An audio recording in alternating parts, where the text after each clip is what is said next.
abakkiriza babukeereza nkola okugenda kw'ekereziya eya Our Lady of Africa Mbuya mu Nakawa okwetaba mu kutambuza kkubo lya musalaba. Bano nga bwe batera okukola balagira ddala nga bwe gwali nga Yesu abonyaabonyezebwa wakati mu kkubo emiggo. Ku mulundi guno Dennis Ziwa yazannye nga Yesu era n'ayita mu kubonaabona kwonna Yesu mwe yayita.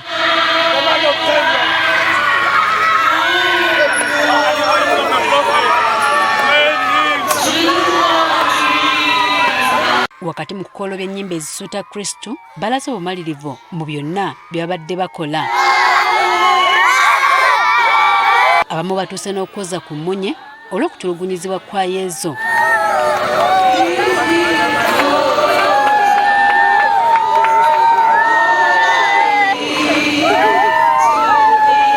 Obwedda abakristu balwana okulaba nga waakiri babaako we bakwata mu kutambuza omusaalaba.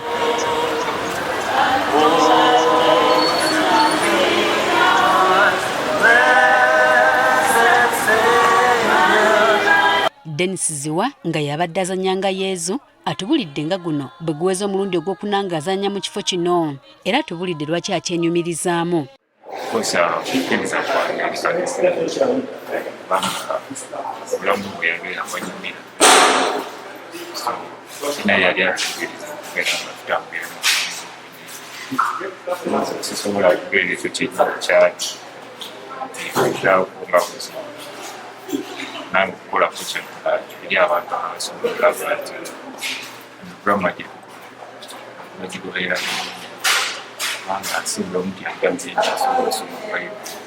Father James Patrick Jumba nga ye bwana mukulu w'ekigo kino akutidde abakkiriza okusigala nga bayisa mu mbeera gye bayiseemu mu kukkiriza.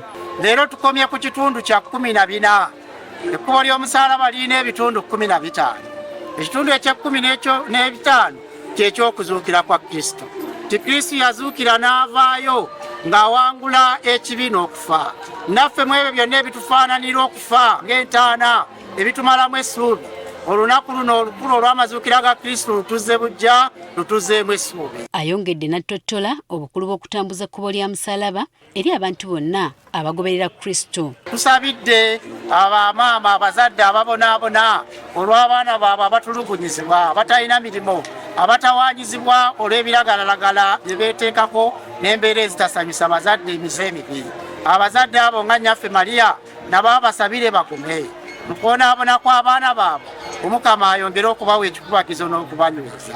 Era Kristo akomereddwa ku musalaba wakati mu kukkiriza. Ensi yonna ng'omulokozi afudde yasirika n'ekizikiza ne kikwata. Oh my Lord!